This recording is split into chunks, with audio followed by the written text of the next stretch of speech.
guys, it's Blue and welcome to episode 1 of IamBlue. I did tell you that there would be videos that followed on from my introduction, and this is the first one. So something that I wanted to discuss with you guys today is activities and things that you can do on those days where we all have home days.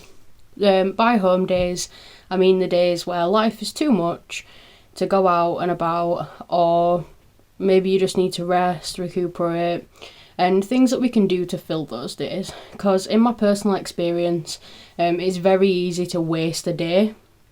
And by waste a day, I mean I'll have days where I sit at home, I do absolutely nothing, and then I reach the end of the day and I feel like I've not achieved anything. And another point of this video is that I want to promote investment within yourself, because it will be the best thing that you ever do. To invest within yourself, and what I mean by that is, first of all, it's free to do, and it's the greatest thing that you will ever invest in, your own future. Think about it this way. So when somebody puts 50p or £50 in a savings jar, they don't have the physical thing that they want to get at the end of it. Same as where we are alongside our journeys. So we are not yet at the point of where we want to be. But that person that's saving up, for example, for that car or that house also doesn't have that thing. Yet at every opportunity, they take a chance to put something into that jar, taking them a step closer to that end goal. So that's the purpose of this video today. To give you some ideas of things that you can do to really invest your time better on these days that we know are not easy and we know they're difficult. So basically, the thing I'm mostly trying to highlight is that it's not a bad thing to stop and reflect, or to stop and to rest. It's not a bad thing at all. Spend some time with people that you love. Spend some time with, I don't know if you have any pets, but most of all, spend some time with yourself. Because I think a massive thing that I've lost going through the things that I have and the experiences that I've faced is the ability to know who I am. So people will say, what do you enjoy doing? Honestly, I'm not really sure anymore. So the life that I lived 2-3 years ago is completely different to the life that I have now. So for me, it's massively about exploring new opportunities and trying out new activities and getting to know what I enjoy, because for a long time I was extremely busy looking after somebody else. No regrets ever, no regrets, and I would not have changed anything that happened or anything that I put into that journey personally. I would not do less for at least than I did, because back then everything was about trying to save her life, trying to make sure that she was happy, had everything that she needed. And Elise is my inspiration to carry on, essentially, because she obviously didn't get the opportunity to do that. So basically, I wanted to go through a few ideas of things that you guys can do and I can do, things that are affordable for everybody, because we all know that money is a frequent problem nowadays. People don't have a lot of it, and I think especially, for example, myself, I'm having some time off work at the moment. I'm not, to be perfectly honest, wasn't coping very well, still very much in between, and things get a little bit harder financially, but it doesn't mean that you have any less worth, or that you can't do things that you still enjoy, or that you shouldn't, or that you should feel guilty for doing those things, because that was a huge thing. So when I've been off work for about two weeks and a few days now, and it wasn't a planned thing. It happened. My doctor said, look, you need a break, and I agreed that I did need a break, because you get so weighed down by that heavy responsibility of holding down a job and things like that, and it gets too much, and they're long days, And sometimes you need to step back and remember that, yes, you enjoy your job. I love my job. I really do. I love the people that I work with. They're extremely supportive. I love interacting with people. I enjoy speaking to customers. I enjoy making a difference. Did it still get too much? Of course it did. And you can do a career that you love and it can still get too much. And again, it's okay to feel that way. So I did come up with a few ideas. Some things that I really like to do are watch funny videos online. Let's be honest, we all love a good meme, we all love a good funny cat video, whatever you're into. I don't know, I love accident videos, not like serious accident videos, just to clarify. I'm not a psychopath.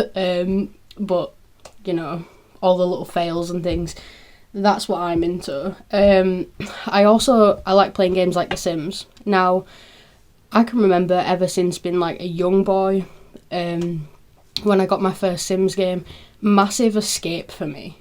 It's a new world, you can build the life that you imagine having. I'm not saying that everybody should go out and play The Sims, but like, it'd be even cooler if you did, you know, why not? But I love building on there.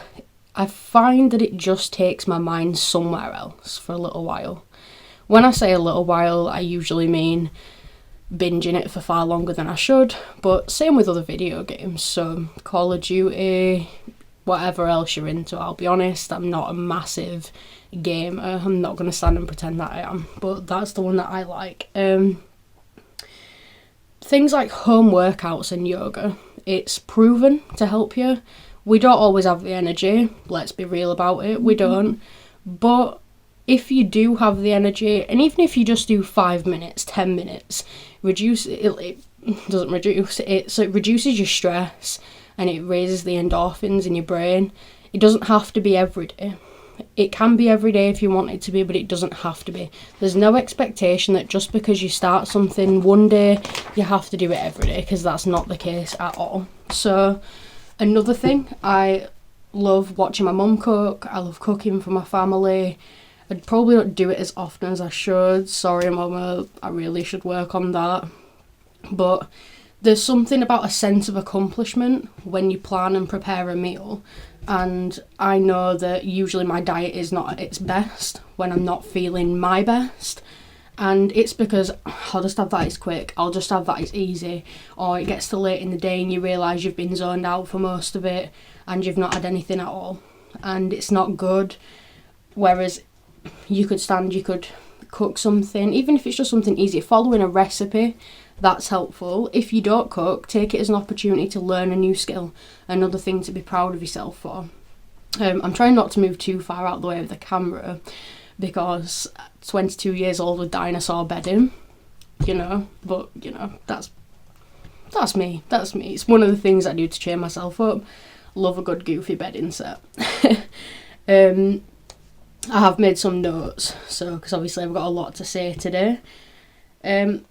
Watching your favourite TV programmes, that's another thing that I tend to do. One thing I want to point out is avoiding triggers within these programmes.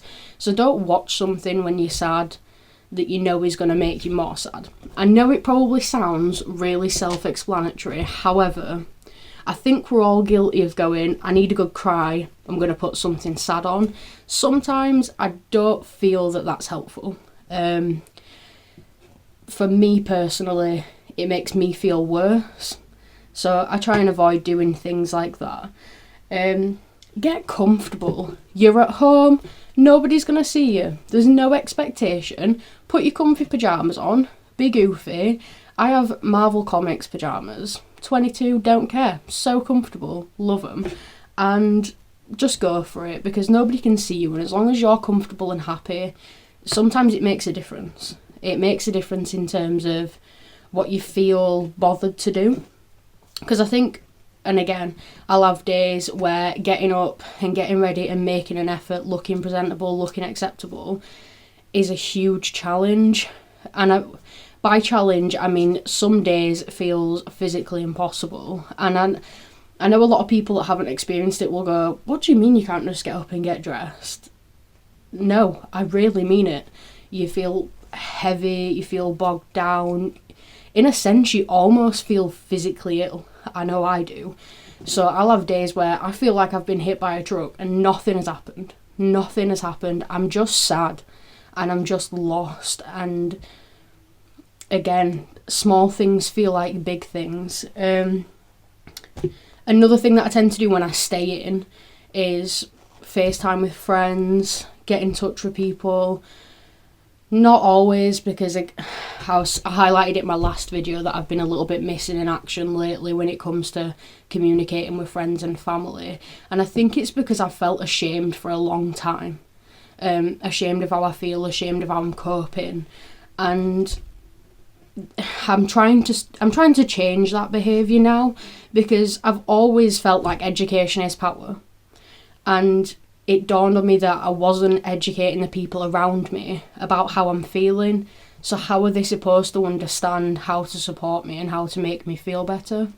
So that's another thing I'm trying to do, reach out to friends. You might not feel like you want to go around to your friend's house, but something me and my friends do is we'll FaceTime and have the same movie on. And I don't know, it sounds goofy, but just watching somebody else laugh along with you makes you feel that little bit less alone, and it just brings like this sense of fulfillment that you're not actually by yourself. And it's the power of modern technology that we have the ability to do that now. So I don't know if anybody else is, but I'm a huge lover of music. So I'd be interested to know what you guys have on your playlists, what makes you feel good. Feel free to drop it in the comments below. Hit me up on Facebook, let me know what you think, because I'm trying to craft a new playlist for myself, because I feel like I listen to the same things quite a lot. Make a new playlist. Make a playlist full of songs that make you feel good, that remind you of a time in your life that you really enjoyed, or it really meant something to you then. So I'm probably going to get laughed at for this. Me and Elise had a thing where Frozen have a song, Love is an Open Door, and we could do a full duet to that. I mean, a full duet. Perfect, dancing around the kitchen, dancing around the house. Why Disney didn't employ us while we visited there, I don't know, because we were just wonderful. Maybe I'm slightly biased, but just little goofy things like that. So now when I listen to that song, I remember dancing around the kitchen with my beautiful wife and having those moments that a lot of us take for granted every single day. And when I tell you, you don't know what you've got until it's gone, you really don't. Take those small blessings, those small moments, the lyrics of that song that warm your heart, the line of that movie that takes you back. Embrace it and enjoy it and love it for what it is, because we do not get these moments back again. And if I could go back to dancing around the kitchen with my wonderful wife in my arms while she laughs and tells me that I'm goofy, and I would trade it. I would trade everything for it, because it was the greatest happiness in the world that I ever knew. And I hope that one day when I look back on those moments, I continue to feel that greatest happiness that I had then. So another thing that I enjoy doing is I have things like adult colouring books for the days that it's really bad and bed is the only option. I'll lay in colour, do word searches, I will create something. So I've got a really nice painting set, and I've been to places such as Hobbycraft, and you can get things on Amazon if you're not big on leaving the house. You can get things delivered, and I'll sit and paint like my own tea light holders. You can gift them to friends if you want, because if like me you end up with far too much of things because you do that frequently. Gift them to friends, gift them to family, and again it's another little pick me up, another little sense of purpose that you've done something nice for somebody. Jigsaw puzzles. So I personally do not do jigsaw puzzles because I do not have the patience for it. I will be the first one to admit that I am very, very low on patience, especially with myself, and I will not get involved in jigsaw puzzles. However, a benefit I can see to doing something like that is you can put it down, you can come back to it, you can go away. For me, life is very much like a jigsaw puzzle. Sometimes you have to try and get the edges in first and then work on the middle bit. And I hope that's what my videos are doing for you guys, helping you put those edges into place so that we can start building up a bigger picture. I want to set anybody watching who feels the way I do, and I'm going to do the same this week. So when I do my next episode, I'm going to share mine with you. I want to create a positivity jar. Now, it's easy for everybody to do. Doesn't really cost anything. You just need paper, pens and a jar. I want you to fill it with things that make you happy. Happy memories, things that you could do, little activities that you enjoy doing. You could do it on lollipop sticks that you pull out of it. And I want you to fill it with favourite songs, also things you want to do in the future that you could pull out and say, I'm going to do this today. So let's build a positivity jar. You don't have to join in, you can do. If you choose to join in, drop in the comments below if you don't mind. Let me know what you put in yours. Give me some inspiration for mine. And we'll see what everybody comes up with next week, because it'll be really, really interesting to see if we have similar things. And again, we can all learn and share from each other. So that's all that I've really got for you today, apart from stop feeling guilty for the things that you haven't done. I want you to really focus this week on the things that you have done and the things that you have achieved. Whether it be big or small, write it down. If you cleared a drawer out, write it down. If you ran round with the Hoover, write it down. If you went out to see a friend, write it down. Because you'll find that when you look back at the end of the week, you've actually achieved a lot more than it will click with when you stand and think about what you've actually done. So again, positivity jars, no guilt. There is no guilt this week because you've got nothing to be guilty for. The only person that you owe anything to is yourself. And that's really, really important to remember. Small little tasks while you're having these home days, small little activities, investing in yourself. People that save up for cars, you are saving up for yourself and for your future, and you may not see it now, but you will look back one day and realise that all these small things that you did for yourself now built up what you achieved in the long run. So small tasks for small steps, and in the end, big progress. If you've enjoyed this video today, drop it a like, subscribe, share with your friends. I'd really appreciate it. Feel free to share it to Facebook, let people know. That's it from me today, but thank you everyone for watching.